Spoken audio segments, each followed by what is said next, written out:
Hello friends, this is Shweta and welcome to my channel Study by Shweta ma'am. I hope you all will fit and fine and your studies are going well. And in today's video, I am going to teach you the most important poem of William Wordsworth, that's name is The Solitary Reaper. So let's start without any further delay. Solitary Reaper. It is a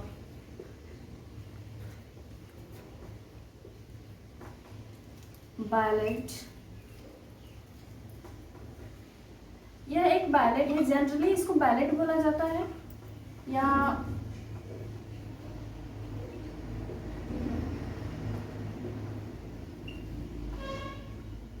lyrical poem भी बोला जाता है या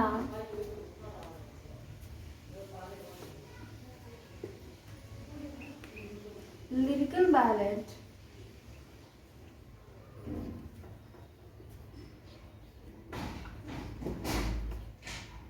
lyrics भी बोला जाता है। आपके ऑप्शन में पूछा जा सकता है, ऐसा नहीं कि तीनों दे दे, बैलेट, लिरिकल पोएम या lyrical ballad, lyrics.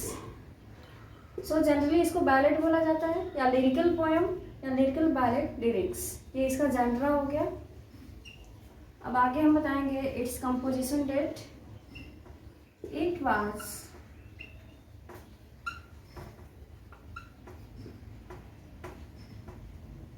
composed in 1805 and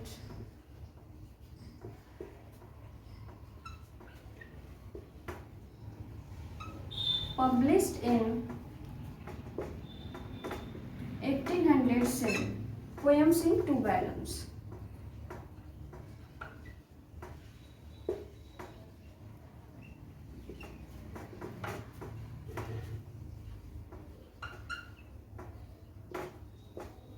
जैसा कि हमने प्रीवियस वीडियो में आप लोगों को बताया है कि the world is too much was also published in poems in 2 volumes 1807 and the solitary reaper was also published in poems in 2 volumes 1807 and composed in 1805. अब बताती हूँ मैं आप लोगों को कि इसका इंस्पिरेशन कहाँ से मिला था। विलियम वर्ड्सवर्थ और उनकी सिस्टर डोरोथी वर्ड्सवर्थ जब वो स्कॉटलैंड के टूर पे गए हुए थे 1803 में, तो वहीं से उन्होंने इस पोएम को लिखने के लिए इंस्पायर हुए थे।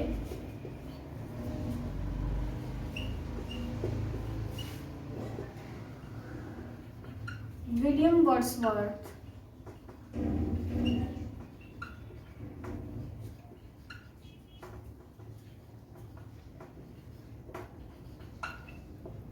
and his sister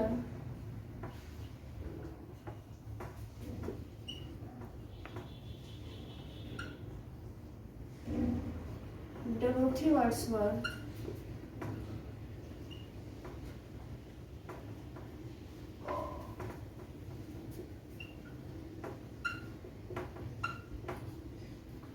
went to the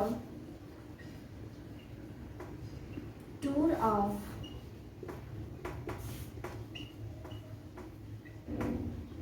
Scotland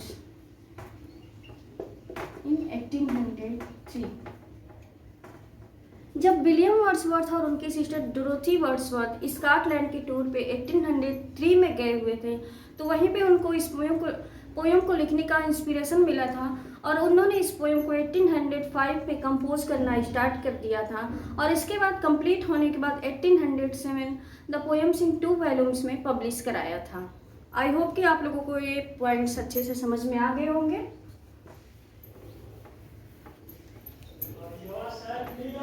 it has 4 stanzas, इसमें 4 स्टैंजाज हैं।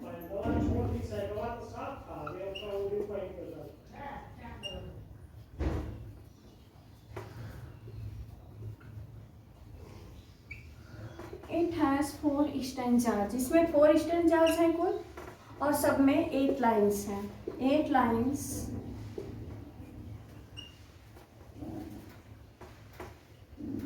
ईच, प्रत्येक स्टैंजा में 8 लाइन्स हैं और इसमें पोएट बताना क्या चाहता है, द ब्यूटी ऑफ म्यूजिक। इसमें पोएट बताना चाहता है कि म्यूजिक की सुंदरता क्या होती है, म्यूजिक किस प्रकार से हमारे जीवन में हमें इंस्पिरेशन देती है और किस प्रकार से हमें इफेक्ट करती है, प्रभावित करती है म्यूजिक। ये अपने पोएम के थ्रू उन्होंने बताया है।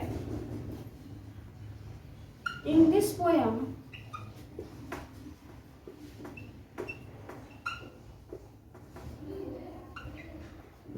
The poet wants to tell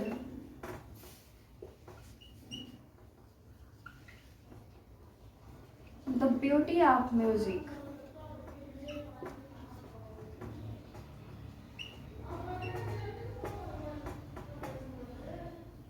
इस पोएम में सिर्फ इतना ही फैक्ट्स आप लोग को जानने को है और आई थिंक कि आप लोग को समझ में अच्छे से आ गया होगा सारे फैक्ट्स। अब इसके बाद हम आप लोगों को लाइंस बताएंगे।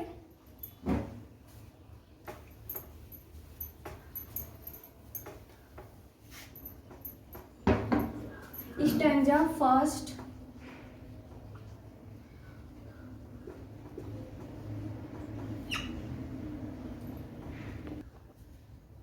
स्टैंजा फर्स्ट में देखते हैं, बिहोल्ड हर, यानी उसे देखो। Single in the field, single means अकेले, इन द फील्ड खेतों में, खेतों में अकेले, योन solitary highland lace.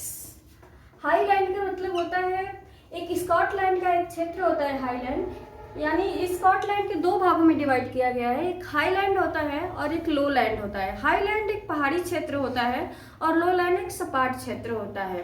Lace, lace means लड़की, यानी स्कॉटलैंड में लड़की को लैस बोलते हैं। सॉलिटरी मीन्स अकेली। यॉन, वह अकेली पहाड़ी लड़की। Ripping and singing by herself, ripping means काट रही है, एंड सिंगिंग और गा रही है, बाय हरसेल्फ खुद, वो काट रही है, फसल काट रही है और गाना गा रही है, अकेले खेतों में वह लड़की। स्टॉप हियर, पोएट यहाँ पे कहता है कि या तो रुक जाइए, उसके सॉन्ग को सुनने के लिए या तो आप रुक जाइए, और जेंटली पास, अथवा धीरे से निकल लीजिए।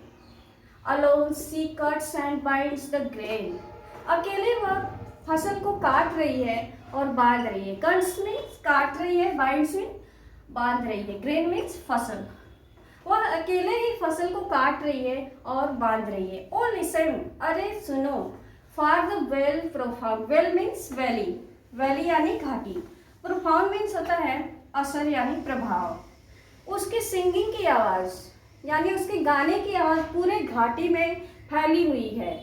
Is overflowing with the sound, और चारों तरफ उस घाटी में फैल चुकी है, उसका साउंड ही साउंड गूंज रहा है हर तरफ उस घाटी में, यानी उस घाटी में उसके साउंड का पूरा प्रभाव दिख रहा है। नेक्स्ट स्टैंजा हम आप लोग को बताते हैं। आई होप कि ये स्टैंजा आप लोग को अच्छे से समझ में आ गया होगा और बहुत ही इंटरेस्टिंग पोएम है। सेकेंड स्टैंजा है, no nightingale did ever chant, chant means गाना गाना, नाइटिंगेल मीन्स बुलबुल। No nightingale did ever chant more welcome notes to weary hunt of travelers in some shady hunt. No nightingale मतलब कोई भी बुलबुल या कोई भी पक्षी इतना मधुर गीत नहीं गा सकती। More welcome notes to weary hunts. Weary hunts means travelers का मतलब ये travelers है, travelers का एक थका हुआ ग्रुप, ट्रेवलर्स का थके हुए ग्रुप जो कि अरेबियन सैंड्स में, अरेबियन एक बालू के मैदान में एक छाया तले रुके हुए हैं, उनका वेलकम करती है ये गाने जो लड़की गा रही है। A voice among the Arabian Sands, a voice so thrilling never was heard. Thrilling means बेचैन कर देने वाली, अ वॉइस एक आवाज़ जो वो लड़की गा रही है। थ्रिलिंग मीन्स बेचैन कर देने वाली उस लड़की की आवाज़ जो कि पोएट ने कभी नहीं सुनी थी। A voice so thrilling never was heard, एक ऐसी बेचैन कर देने वाली आवाज़ कभी नहीं सुनी गई। In spring time from the cuckoo bird, spring time में जो एक कुकू बर्ड गाती है, breaking the silence of the seas, उस कुकू बर्ड की आवाज़ जो है वो साइलेंस, समुद्र के साइलेंस को यानी समुद्र की चुप्पी को तोड़ देती है। अमंग द फारदेस्ट हेब्रिडीज, हेब्रिडीज क्या है, एक स्कॉटलैंड का एक क्षेत्र है।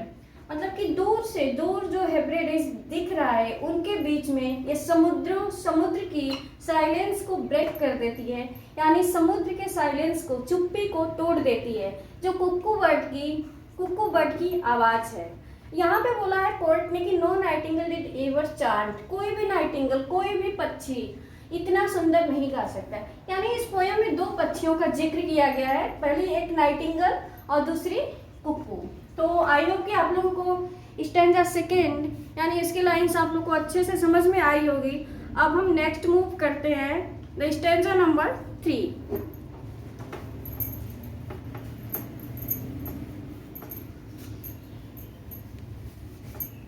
Stanza number 3।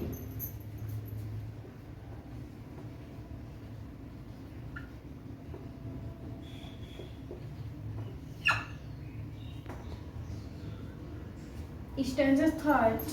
Will no one tell me what she sings? यहाँ पे पोएट पूछ रहा है, क्वेश्चन कर रहा है कि क्या मुझे कोई नहीं बता सकता कि वो लड़की क्या गा रही है? Perhaps the plenty number of flows that old unhappy far off thinks. शायद वो किसी पुराने दुख की वजह से जो उसके पास्ट में घटित हुआ है, इसके वजह से वो सॉन्ग गा रही है या वो दुखी है। Far off things, किसी चीज को लेके। एंड बैटल स्लॉन्ग एगो, शायद उसका किसी से पहले किसी से लड़ाइयाँ हुई हो। और it is some more humble lay, अथवा ये किसी रोज के जीवन में जो घटित होता है वो सॉन्ग्स गा रही है, फैमिलियर मैटर ऑफ टुडे, जिसका ताल्लुक डे टू डे लाइफ से है।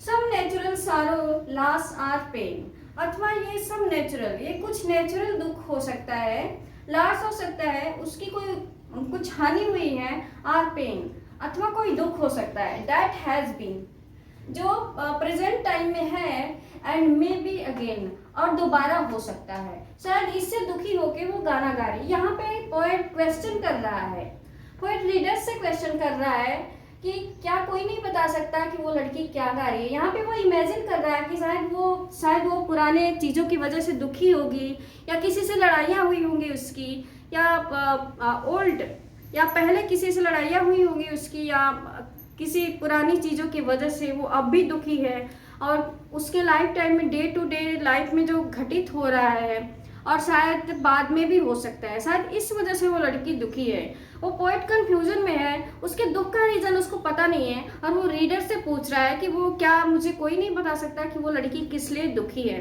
तो आई होप कि आप लोग को स्टैंजा थर्ड अच्छे से समझ में आ गया होगा। अब मैं नेक्स्ट स्टैंजा की तरफ मूव करती हूँ, stanza 4।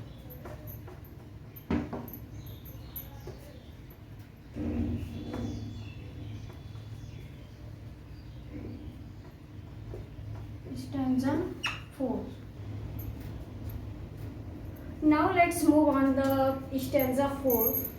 Whatever the theme the maiden sang, theme चाहे कोई भी हो, उस लड़की के सिंगिंग का, उस लड़की के सॉन्ग का थीम चाहे जो भी हो, द मेडन sang, वो नौजवान लड़की जो गा रही है, उसके सॉन्ग का थीम चाहे जो भी हो, as if her song could have no ending, लेकिन ऐसा लगता है कि उसके सॉन्ग का, उसके गीत का कोई अंत नहीं है। I saw her singing at her work, मैं उसके सिंगिंग को उसके वर्क में देखा, मैंने उसको देखा कि वो काम करते हुए गाना गा रही थी, यानी मैंने उसके सिंगिंग को उसके काम में देखा।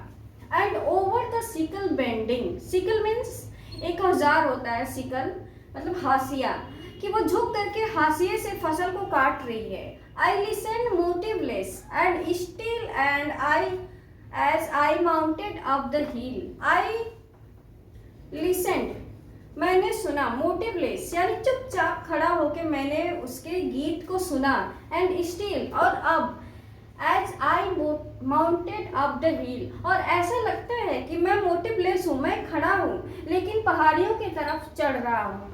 The music in my heart I bore, long after it was heard more. ये बहुत काफ़ी टाइम हो चुका है जब मैं इस म्यूजिक को सुना था, लेकिन अब वो आवाज़ सुनाई नहीं दे सकती, लेकिन मैं अब भी उस लड़की के, उस मैडम के सॉन्ग को महसूस करता हूँ, क्योंकि ये मेरे दिल में छा गई है। The music in my heart, क्योंकि उसका जो गीत था, उसका जो सॉन्ग था, उसका जो मेलांकोलिक सॉन्ग था, वो मेरे हार्ट को टच कर गई है। इसलिए मैं उस गीत को अब तो नहीं सुन सकता, लेकिन मैं अब भी उसके सॉन्ग को महसूस करता हूँ अपने हार्ट के थ्रू। और आई थिंक कि आप लोगों को ये पोएम अच्छे से समझ में आया होगा, और आया होगा तो please do like, share and subscribe and comment in the comment box. So thank you, thanks a lot.